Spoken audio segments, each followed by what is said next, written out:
Alrighty, welcome everyone. I'm Teeaboo and I am here for Kimetsu no Yaiba Season 3, Episode 7, titled Transformation Henshin.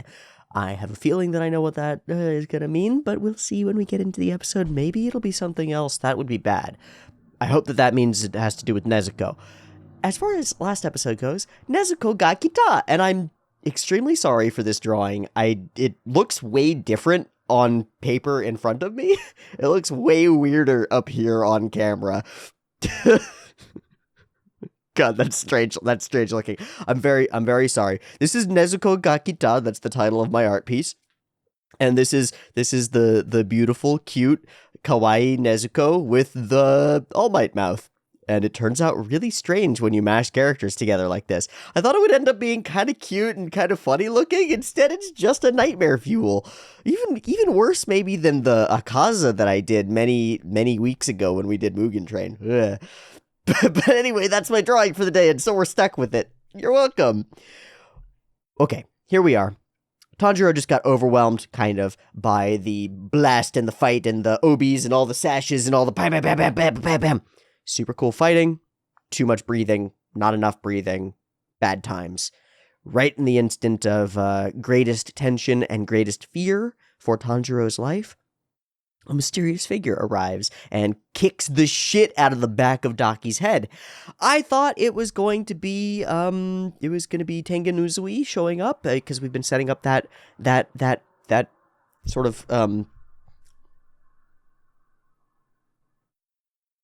that collision between characters for a little bit. We've been waiting for the rest of the Demon Slayer squad to arrive and bail Tanjiro out of this fight that I think is way over his pay grade, and I was wrong. Instead, it's Nezuko, and that's really interesting. Nezuko bites through her little bamboo thing, reveals that she is a grown-up girl at this point, and her blood demon art is going. I don't know what it is. I don't know where her power comes from. Daki doesn't know where her power comes from and is shocked to see that a demon that hasn't consumed any humans seems to be regenerating at the same rate as other demons and doing all sorts of stuff that only upper moon level demons are supposed to be able to do. Why is Nezuko capable of all of this stuff? What is it that makes her so damn special? I don't know, but that's the mystery that we're building to, and we're doing it in maybe the coolest possible way. High climax, high tension fight sequence. Tanjiro is pushing against his own limits, and Nezuko is transcending hers seemingly without effort on her part at all, and that's fucking interesting.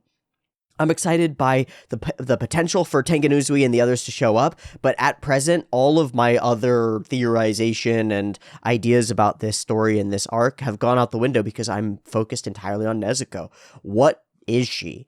What is she going to be capable of doing? And is she going to be able to save Tanjiro from this giant demon with the obis all everywhere and all the smash, all that jazz?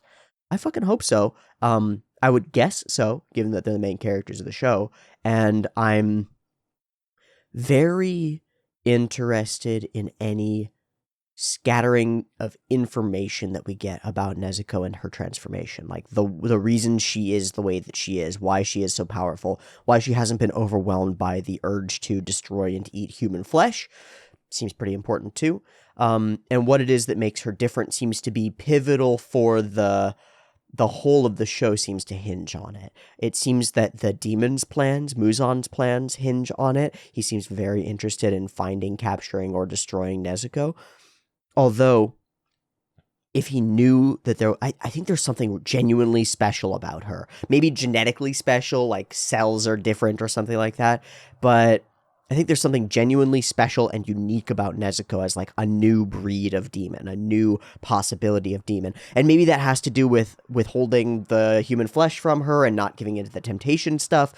I don't know. I can't really theorize about it. But as you can see, as I gesticulate and get excited about it, I am excited by it. And I do have a bunch of theories running through my head. And I'm hoping that something interesting ends up happening.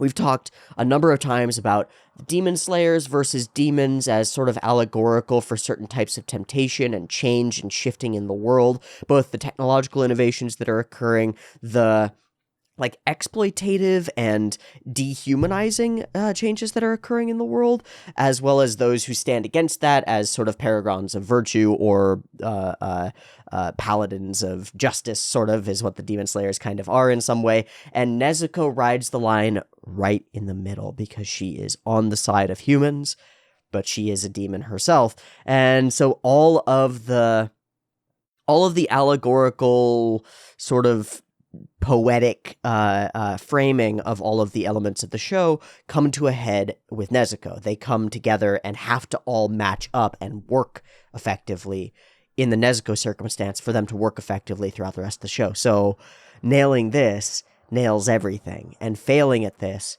fails at everything. It's like, I think it's pivotal. I think it's absolutely pivotal that whatever the writing element is behind why Nezuko is the way that she is, it needs to be compelling. We don't necessarily need to find out about it. We could withhold that information from us, the audience, forever. We don't necessarily need to know. But if we do end up finding out any information, it needs to be coherent. It needs to make sense, and it needs to be interesting and compelling and ring true and seem right. And I have pretty good faith that that's what's going to happen. I don't know what the exact answer or the exact story is going to be, but I have faith that it'll be something that rings true and resonates with the rest of the story and with my heart. And so we'll have to just wait and see and see what it is that Nezuko is going through. I hope that we get some of this episode at least partially from her perspective, seeing her struggle through this or have an internal mental battle in order to get herself to do what she wants. I think that would be very exciting. And as before, I hope that Tengen Uzui and the other squad shows up, because I'd like to collapse our timelines, collapse our different, like, our A plot, B plot sort of thing, and smash it all together and get everything going in one direction, because I think that would be very narratively compelling and very, very good. That's my whole take here at the beginning of episode 7, I think. I'm probably forgetting a dozen things. There are probably a dozen things that I should be talking about here and I'm missing, but my focus is on Nezuko and the battle that we're about to see, because I think it's going to be spectacular. So let's go ahead and dive on into it, watch ourselves episode 7, Transformation, and see what happens. All right, I've got episode 7 up and ready to go. It is sitting at 0 seconds. There will be 2 versions of this reaction. No, there won't. There will only be one. Gosh, I keep saying that because it's habit. There'll be one version of this reaction video, timer-based version up on YouTube. Beep beep timer to count you down. Patreon in the description. Thanks so much. Thank you so much. Let's watch it. Beep beep timer.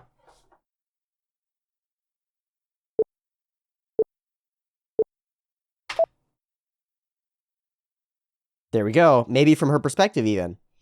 Let's go, Nezuko. Oh, yeah. Angry. I am an angry demon child girl. Pow. I guess less child, given that. Stacked. Yeah, somebody mentioned in the comments that these intros without the dialogue going, just with music and stuff and just quiet, super rad. And I think I agree. Ah, Pam! Wah, Pam! Hello! Get kicked anyway!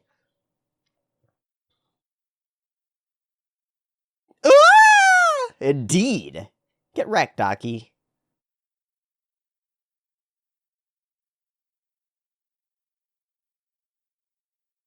That's the whole episode. It's just Nezuko beats Daki up in the beginning, the OP plays, and it just goes fiend. It just goes fiend. End of arc. I don't think so. Unfortunately, I think Daki's got some more tricks up her sleeves.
Ooh, it's her pattern in the background. Hello, Stack Nezuko. Finish the job, Nezuko. Yeah, how did that... Stomp more. Finish the job, Nezuko. Better than yours. Booty. Booty. Uh-oh. Enjoying it. Uh-oh. She does have the flair in there, huh? Ooh, what if we do a Nezuko goes too far sequence type of thing? Oh, again, it's the little children. You gotta breathe, buddy.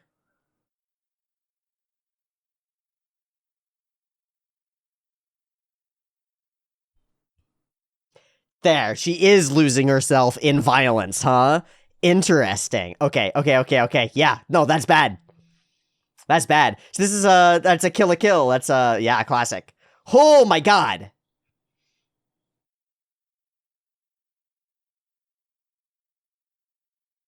Booty. Oh. Oh. Blood. Art. Yeah, it's always been blood, right? Holy shit, what?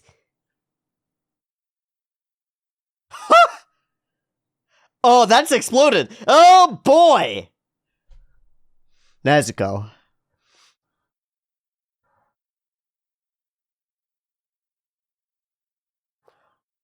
Oh. No memories, huh?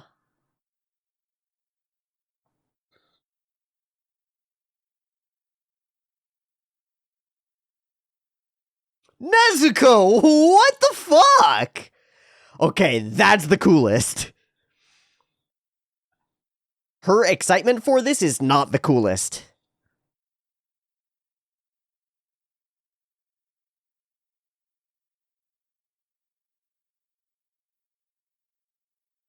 Will never be herself again. Oh my god. Whoa.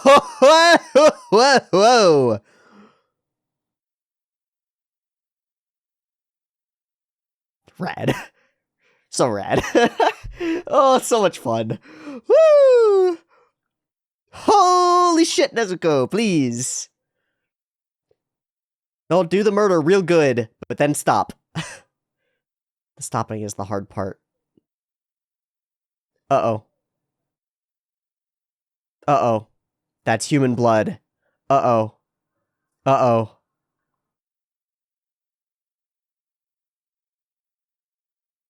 Yummy. Are you a killer, Nezuko? Your body is.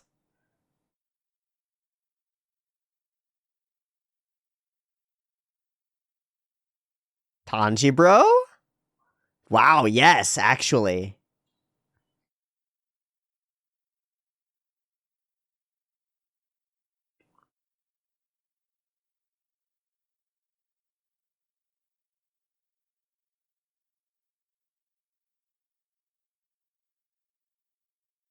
Oh, and his blood, too.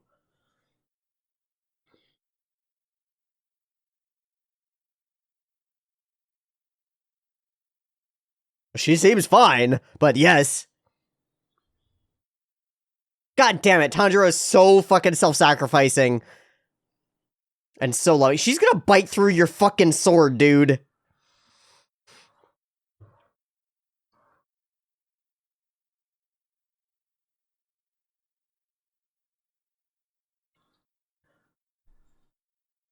That's a no. Nope. She burst through. She's still holding on. Didn't throw him off. Wow, he's bleeding through his eyes. Uh-oh. Uh-oh. Man, she is all fucked up. Oh, plenty ugly. How bizarre. Special damage. Something sun-wielding related? I don't know. Oh, yeah. Wazui indeed! Yeah, if we could get a Tengen Uzui now, that would be good. What can you do? You're already holding back Nezuko. You gotta let Nezuko go. Yeah, you gotta let her go. Dude, I don't know if there's a choice. That's an upper moon. Oh, he's here! Hi! Ha! Ha! Oh, phew. Hey, buddy. Everything's okay now because I am here? Naze there? Yes!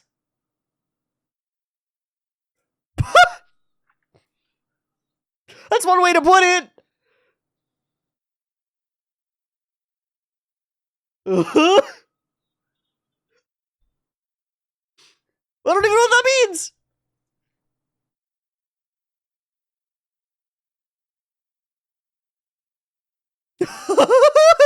Shut the fuck up. Get out of here, Daki. What?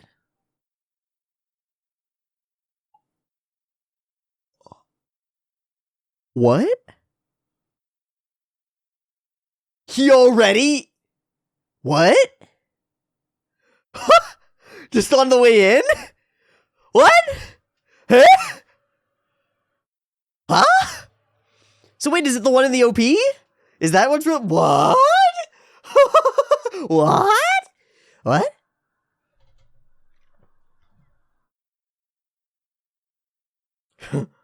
Freaking ninjas.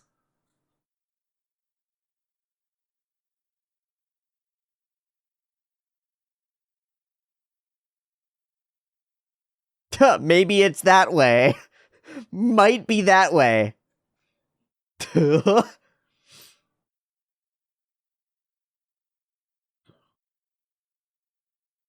Stupid Pornosuke.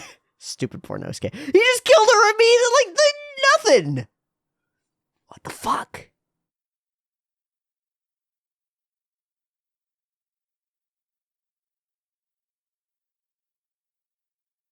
Yes. It must have been. Yeah, can we put Nezuko away? Battle's not over yet.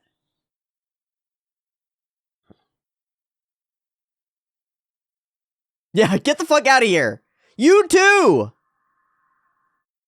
Get.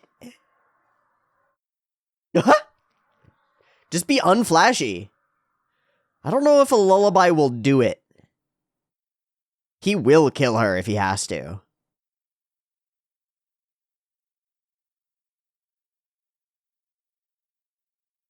Hey, Nezuko? Love, darling, please.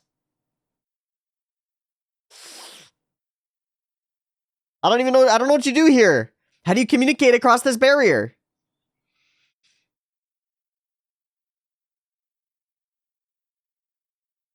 He's literally gonna sing her a lullaby. Let's do it.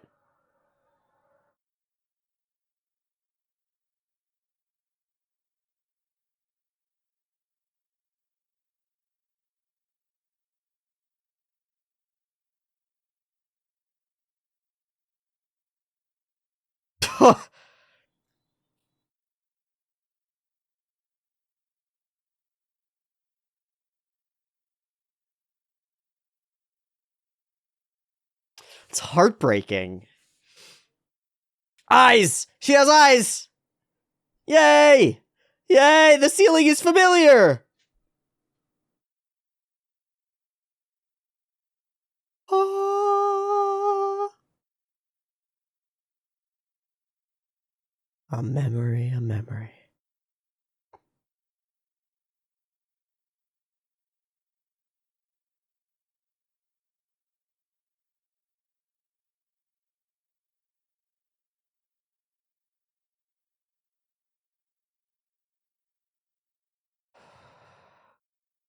Wow.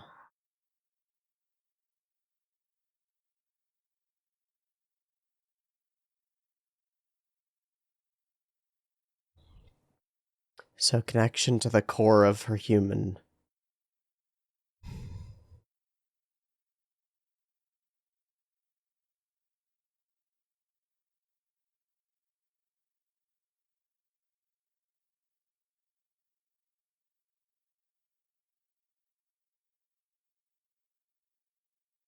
Is that why his eyes are red? Holy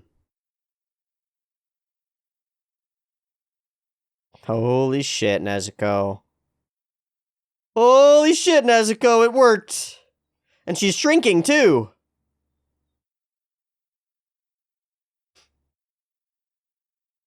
Holy crap.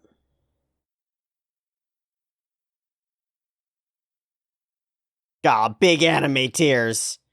Yep, then she deflates. What the fuck?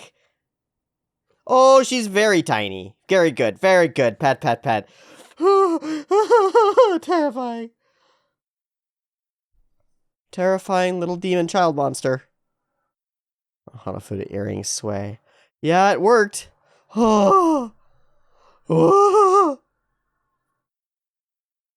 Don't have to kill my sister. Pretty great. You really? Wait. How are you still? How are you still? Just shut up. God. Yeah. I want to know more about that too. What do you mean? Right. The logic checks out.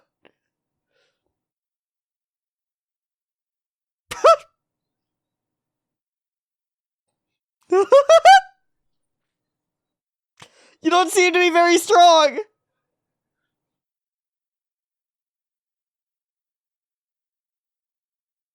Brutal. This is my whole... What a cry! She does have the number on her eye. Freaking demons. You might have to cut her head in half. Oh, goodness. Yeah, what's up with that? What is she?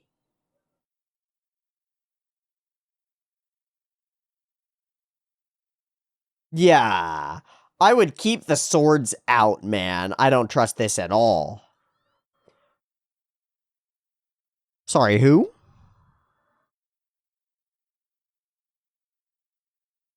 What? Just grew out of her? And is gone. Huh?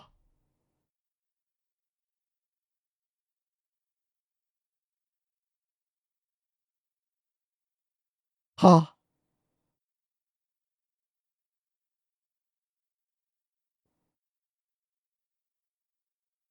Huh? Uh. And emerged from her back?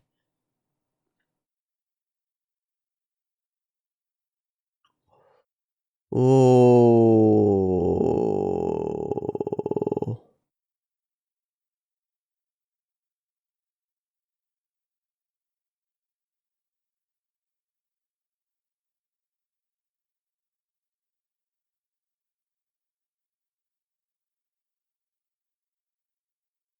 Oh. Nice job, bro. Yeah, bro.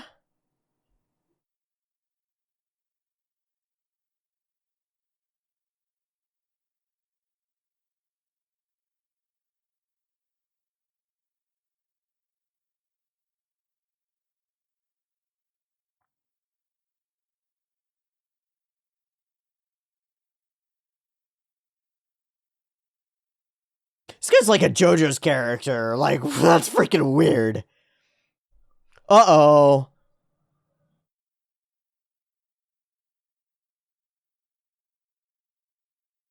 Oni-chan? Hmm.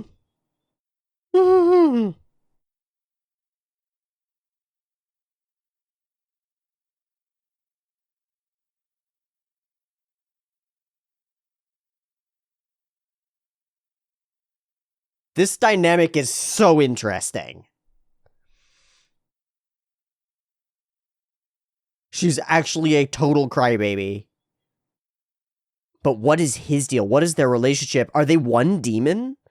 Did they get turned together because they were like dying in a fire? My cute, dumb little sister. He heals fast. He healed her. How does that work?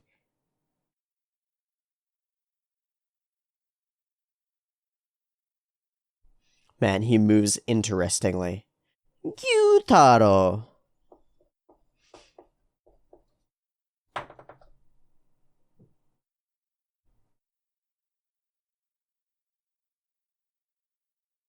Yeah? Boomerang blood sickles?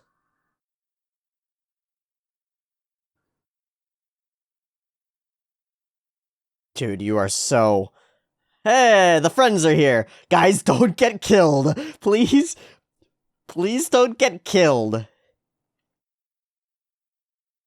Yes, and it's for the best.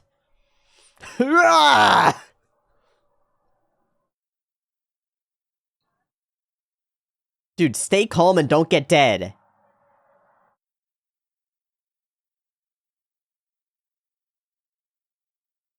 Reasonable. Arigato! And we're cut back to insanity.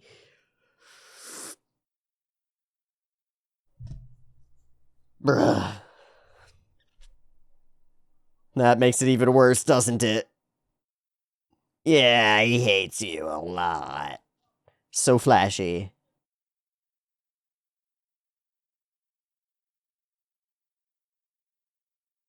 For now.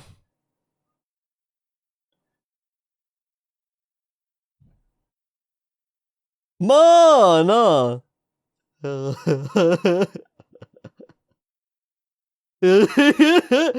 Oh, he's gonna hate you a lot.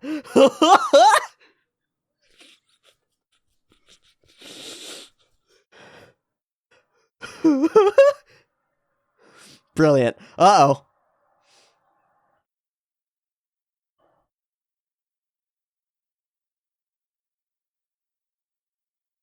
Mm. What are you gonna do? Oh! Ninja stuff!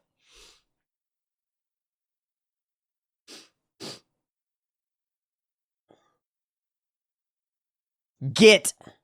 Uh-oh.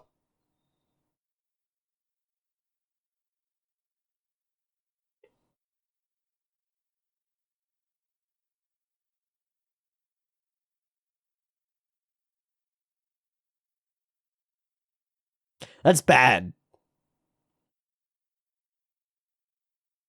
Yeah, are they one thing? Maybe. Yeah, are they linked? That was amazing looking. Again with the must. All right. Wow, that's so cool. That was so cool.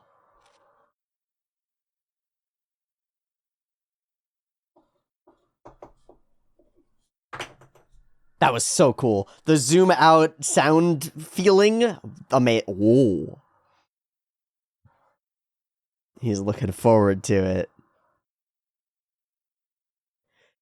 Team up, huh? Hmm. Oh, you are one after all. Oh, that's a problem. It's two demons in what?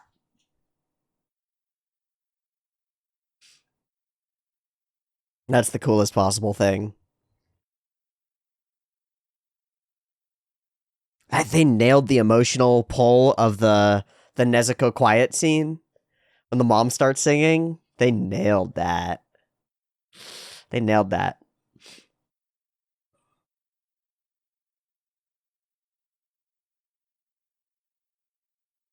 And then the weird, like, pitiful sadness of Daki falling apart and having a weird childish temper tantrum. Amazing. Amazing.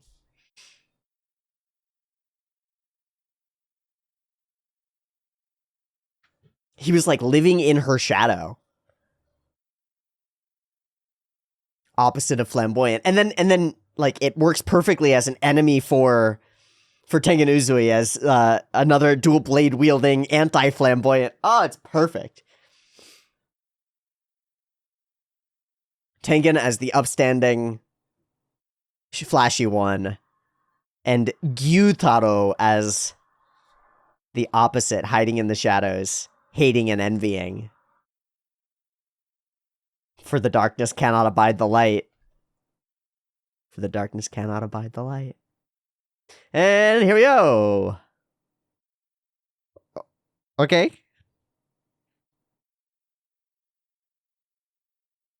Okay.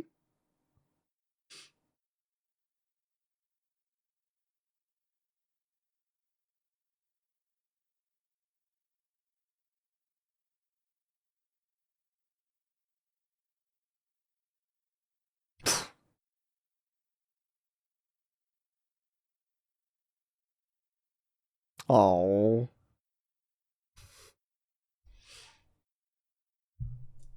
Hontoni ii iko nanda. She sure is. She sure is a good girl. Oh, maybe even the best girl. I mean, I don't think that there's much of an argument for a better best girl in the show. I know some people like the Hashira with the pink hair and pink and green hair, and some people like the butterfly girls, but it's hard to beat Nezuko when it comes to best girl-itis. Oh man, oh man, oh man, what an unexpected set of changes in this episode. How very freaking interesting this ends up being. The fight itself at the beginning is amazing. The first thing that I actually want to do, I want to go back the other way. I want to find the moment where he does the explodo soundo things and hears everything in the whole area. This, like, what? First, okay. So starting with the swip whip flip whip that he does backward. Swip whip flip whip. See what I mean? Swip whip flip whip, whip pow.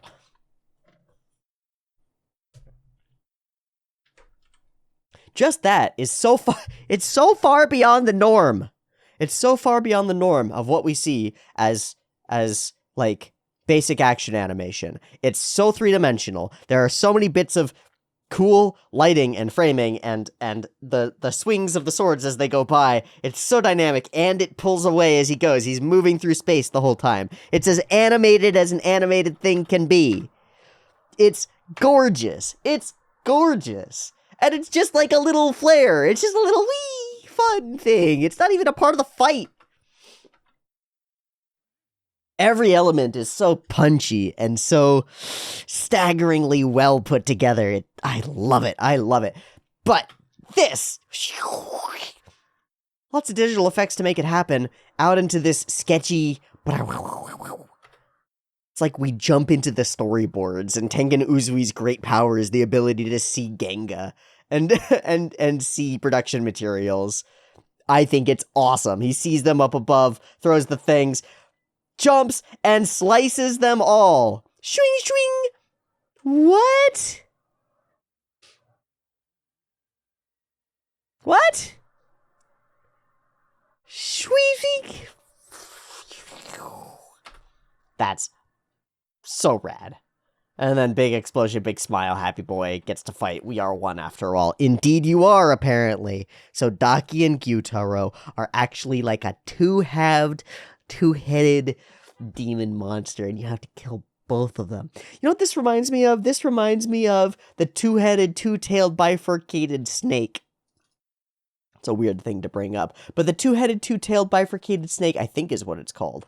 Two-headed, two-tailed, bifurcated snake, I got it exactly right, is an article and a series of articles written by the Angry GM, the Angry Game Master, about a way to alter monster rules for Dungeons and Dragons in order to make more interesting and more compelling boss monsters. The issue is that monsters in D&D end up kind of bland, and one of the ways that you can really mess with that is by taking a monster and giving it 2 sets of actions and 2 sets of hit points, and running it as a monster that is technically one monster, but really it functions like it's two monsters. But you don't tell your character. It's hard to explain in such terms. I just realized how weird that sounds.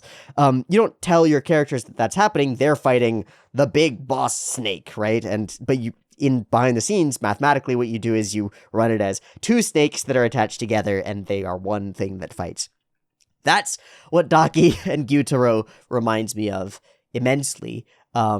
Because it's the same sort of circumstance, and the same sort of situation applies, and is one of the reasons why the two-headed, two-tailed bifurcated snake is so interesting. If you just have one snake that does double the damage that a snake does, and double the hit points that a snake has, then you can still kill it in the same way, and it still only deals the same amount of damage. It's only about as threatening as a snake. It just takes more hits to kill it.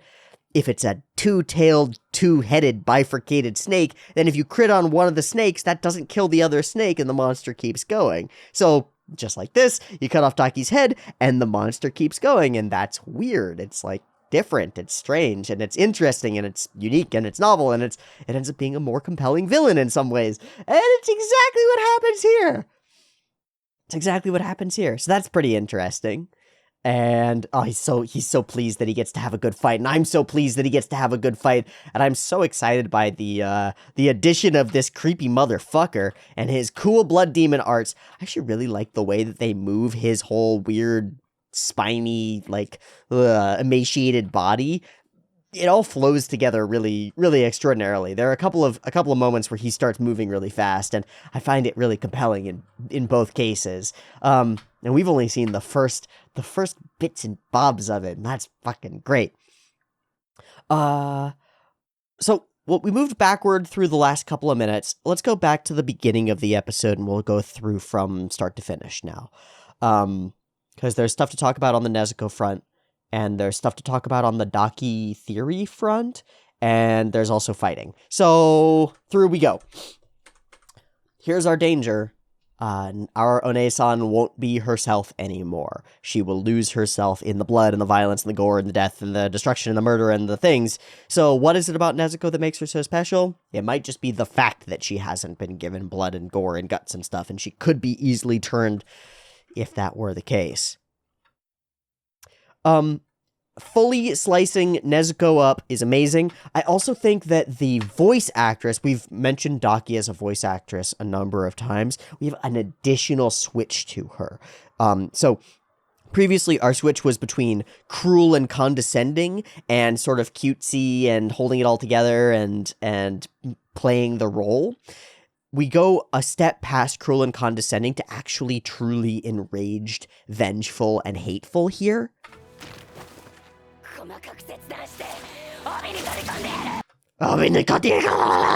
Just like, I'm gonna fucking tear your bones out of your body and eat them, right? It's perfect. It's perfect. It's perfect. I couldn't have asked for better. And that's used to reveal to us that Nezuko has the ability to hold herself together with nothing but coagulated blood. Might be the most bullshit, insane, cool thing that we've done with the character so far, and I think it's absolutely baller rad, and I can't wait to see more of it. Although that means that we have to chop Nezuko up more. The fact that Nezuko can be chopped up and hold her shit together with blood is an amazing idea. How it works, I don't know. Why, and Daki notes this as well, the blood explosions only affect demons, and I hadn't really realized that before. I don't know if it's been stated as such, but if it's true, and that's quite interesting. It's like, well, why does that exploding blood only affect humans? I mean, narratively, because Nezuko fights demons, but like, not narratively. Mechanically. How mechanically does that work? I don't know. It's a good question. And here, fire goes, and we see her eyes become very, very small, and she says, just like that day. Whoosh, and we see something else. It's unclear who those people are, but fire, fire, fire. So, what do we discover here? We discover that Daki, pre-memories, Daki was almost killed in a fire. Maybe caused by these people, maybe was lit on fire maliciously or something horrible like that. Probably it happened with her brother, and probably they were turned together. Something like that. So, another brother and sister locked together by fate and protecting each other ends up being a really interesting situation because it's a really interesting foil for our own brother and sister duo of Nezuko and Tanjiro. And we talked a lot last week about Nezuko as an interesting foil for Daki. You've gone through all of this harm and struggle and all these things, and you use that to justify your own violence and murder and demonness. It doesn't work because Nezuko exists. Now we have an additional layer to that, which is that this duo, this pair, this set of siblings works together in evil, malicious, malevolent, harmful, destructive ways for whatever reasons they do and whatever justifications they use. And that serves as an additional or interesting foil for our duo of Nezuko and Tanjiro. So I'm excited to see that play out as well. And it seems it's no accident to me that our situation of a brother calming his sister down out of a tantrum or a rage happens between Tanjiro and Nezuko, and then we show the exact same sort of circumstance happening between Gyutaro and Daki as he holds her and calms her down out of her tantrum once she calls out to him for help. That's pretty interesting. It rhymes. It resonates. It's on a similar wavelength in a different direction, and that's really, really interesting to me. So, yeah, really interesting to me. It's also no accident. Okay, Nezuko is fast. Yeah. Nezuko is strong. Yeah. The whole thing is bombastic and insane. Yeah. And a little bit too much because we end up causing some harm, releasing some blood, and getting Nezuko a little bit incensed, a little bit overcome by instinct, you might say. What else? Was I going to say something else? I was going to say something else, but I forgot what it was. That's okay. The fight is bombastic-y, Nezuko is strong-y, I don't know. The double threat. The threat of losing it. The threat of no longer being Nezuko anymore. It's the bigger threat. Become a monster fighting monsters. It's core to Demon Slayer as a whole. Become a demon to fight demons. Become a monster to fight monsters. And Nezuko is already a demon who fights demons. She's a monster who fights monsters. But not necessarily because it is her nature. Her nature may be to consume and devour as well.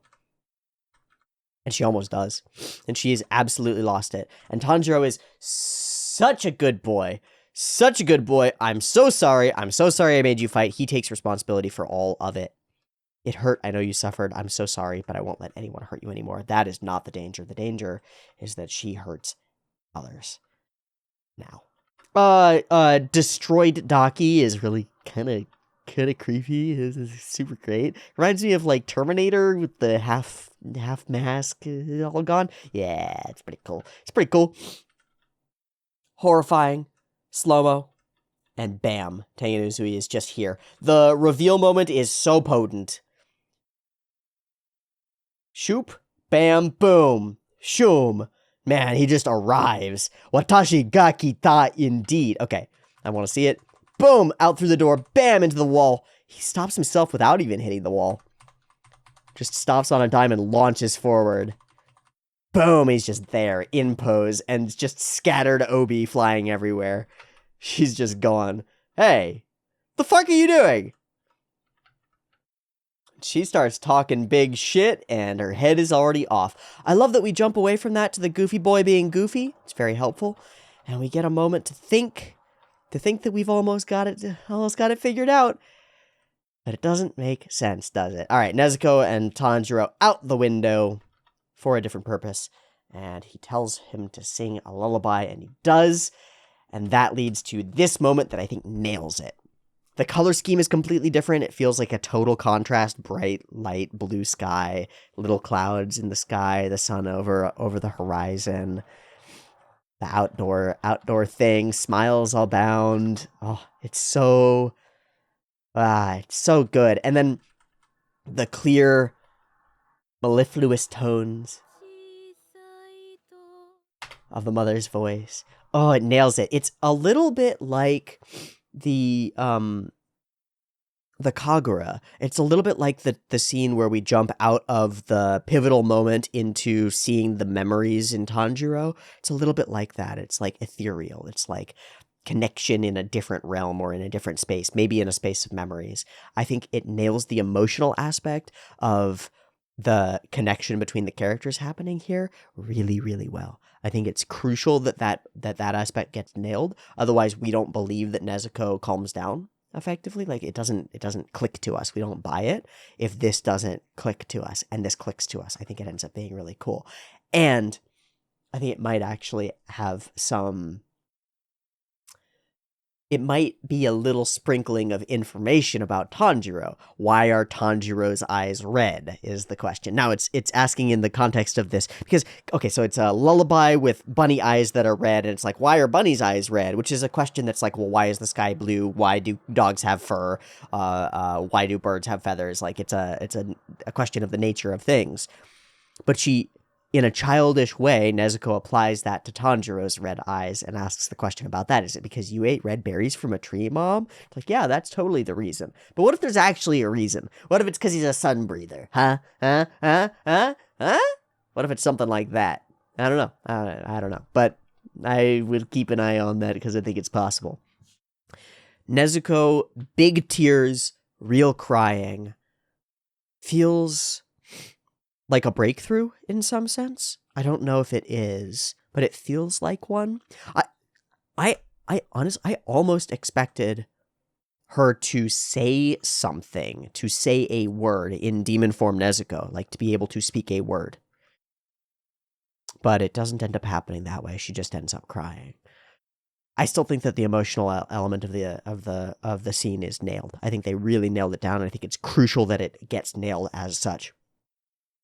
Not least because it's going to serve as partly an introduction to this other brother-sister pair that we're about to meet as Tengen Uzui realizes that something else is going on here.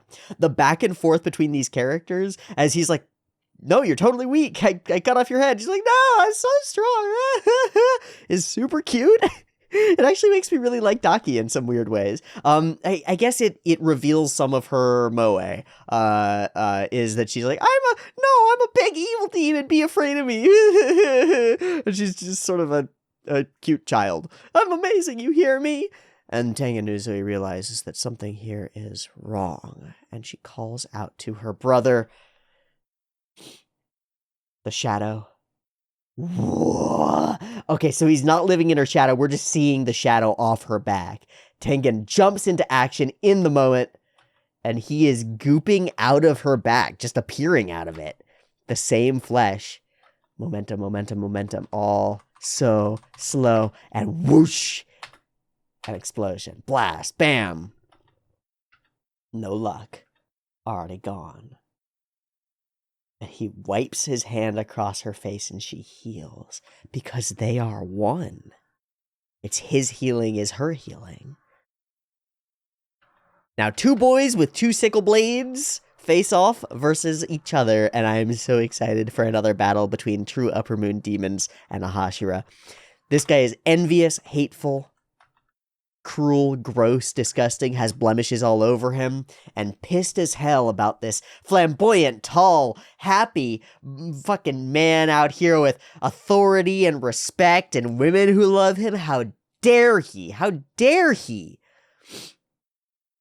How dare he be so cool? It makes you just want to murder him, doesn't it? And that's exactly it. And that's our setup for the next fight, is a new pair of demons, Gyutaro and Daki. It's like you get to you finish a fight in Dark Souls, and then you're like, oh my god, I finally beat it. And then the music kicks back and you're like, uh-oh, round 2.